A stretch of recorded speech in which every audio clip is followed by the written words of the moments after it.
आपने Byju's, Udemy, Unacademy, topper, Vedantu, merit nation, upgrade, white hat और ना जाने ऐसी कितनी ही कंपनियों और एप्स के नाम सुने होंगे। और शायद आपको यह भी पता होगा कि इन कंपनीज को एडटेक कंपनीज कहा जाता है। एडटेक का मतलब होता है एजुकेशन टेक्नोलॉजी। मतलब ये कि टेक्नोलॉजी की मदद से ये सारी कंपनीज एजुकेशन में जो प्रॉब्लम्स हैं उन्हें सॉल्व करती हैं।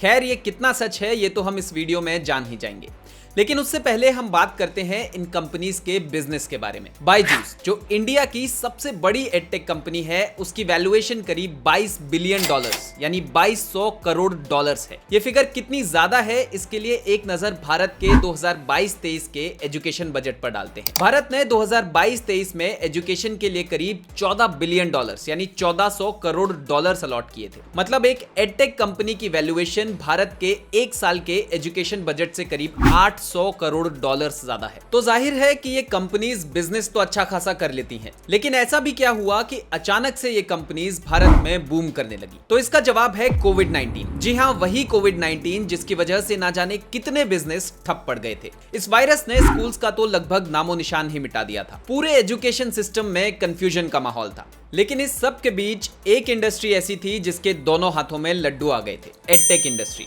जहां कोविड-19 ने फिजिकल क्लासेस और स्कूल्स के दरवाजे बंद किए, वहीं एडटेक इंडस्ट्री के लिए बड़ी सक्सेस के दरवाजे खोल दिए। और इसके बाद एडटेक मार्केट इन्वेस्टर्स के लिए बहुत आकर्षक हो गए और ऐसी कंपनीज में पैसे लगाने की होड़ सी लग गई। और जैसे जैसे इन्वेस्टर्स आते गए वैसे वैसे मनी माइंडेडनेस भी बढ़ने लगी। और फिर एजुकेशन से ज्यादा इंपॉर्टेंट हो गए टारगेट्स। और इन टारगेट्स को पूरा करने के लिए एडटेक कंपनीज ने अनएथिकल प्रैक्टिसेस से भी परहेज नहीं किया, या यूं कहें कि अनएथिकल प्रैक्टिसेस का सहारा लेकर ही कई एडटेक कंपनीज ने अपना बिजनेस बड़ा बना लिया। कई बड़ी एडटेक कंपनीज पेरेंट्स और बच्चों की इनसिक्योरिटीज का फायदा उठाती हैं।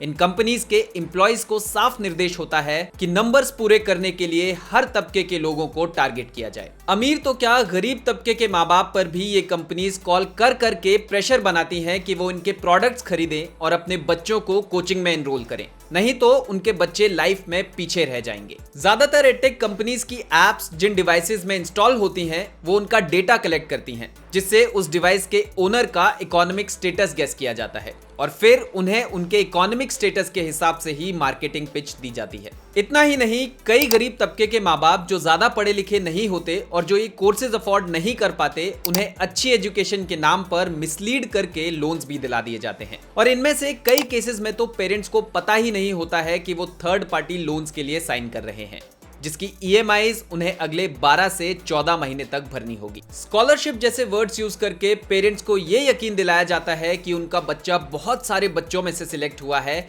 जिससे पेरेंट्स अपनी लिमिट से बढ़कर भी पैसा खर्च करने को तैयार हो जाते हैं। बेसिकली एक सेल करने के लिए ये एडटेक कंपनीज माँ बाप और बच्चों के इमोशंस और दिमाग से खेलते हैं। ये तो बात हो गई कि ये एडटेक कंपनीज कैसे लोगों की इनसिक्योरिटीज का फायदा उठाकर हर तबके से पैसा बना रही हैं। अब बात करते हैं इन कंपनीज के टॉक्सिक वर्क कल्चर की। ज्यादातर एडटेक कंपनीज में 12 घंटे से ज्यादा काम करना पड़ता है और अगर दिन का टारगेट पूरा नहीं होता तो एम्प्लॉयज पर मैनेजर्स द्वारा दबाव बनाया जाता है। कई एक्स एम्प्लॉयज का यह भी कहना है कि ऐसी कंपनीज का HR स्ट्रक्चर काफी वीक है, जिसकी वजह से एम्प्लॉयज द्वारा उठाए गए मुद्दों की अक्सर सुनवाई नहीं होती। इसके अलावा कई एक्स एम्प्लॉयज ये भी कहते हैं कि ऑफर लेटर पर लिखी सैलरीज और वर्क आवर्स फॉलो नहीं किए जाते। असल में सैलरी कम होती है और काम ज्यादा लिया जाता है। ये बात हो गई एडटेक मॉडल के प्रॉब्लम्स की। अब बात करते हैं कि इन प्रॉब्लम्स का सॉल्यूशन क्या होना चाहिए। कई एक्सपर्ट्स का ये मानना है कि अब इंडियन गवर्नमेंट को इस मामले में इंटरफेयर करना चाहिए और एडटेक इंडस्ट्री में नेटफ्लिक्स मॉडल को इंप्लीमेंट कर देना चाहिए, जिससे ज्यादातर प्रॉब्लम सॉल्व हो जाएंगी। नेटफ्लिक्स मॉडल का मतलब मंथली सब्सक्रिप्शन मॉडल से है, जिसमें कोई लॉक इन पीरियड ना हो। ऐसा करने से edtech companies quality of education और टीचिंग पर फोकस करने पर मजबूर हो जाएंगी। इसके अलावा कुछ एक्सपर्ट्स तो ये मानते हैं कि एडटेक स्टार्टअप्स पर इंडिया को चाइना की तरह ही सख्त कार्रवाई करनी चाहिए। चाइना ने हाल ही में ट्यूटरिंग कंपनीज को नॉट फॉर प्रॉफिट कंपनीज बनने का निर्देश दिया है। तो इस बारे में आपकी क्या राय है, कमेंट सेक्शन में जरूर बताएं। अगर ये वीडियो आपको यूजफुल लगी तो अपने फ्रेंड्स और फैमिली के साथ शेयर जरूर करें और ऐसी ही और वीडियोस के लिए चैनल को सब्सक्राइब कर बेल आइकन को प्रेस कर दें।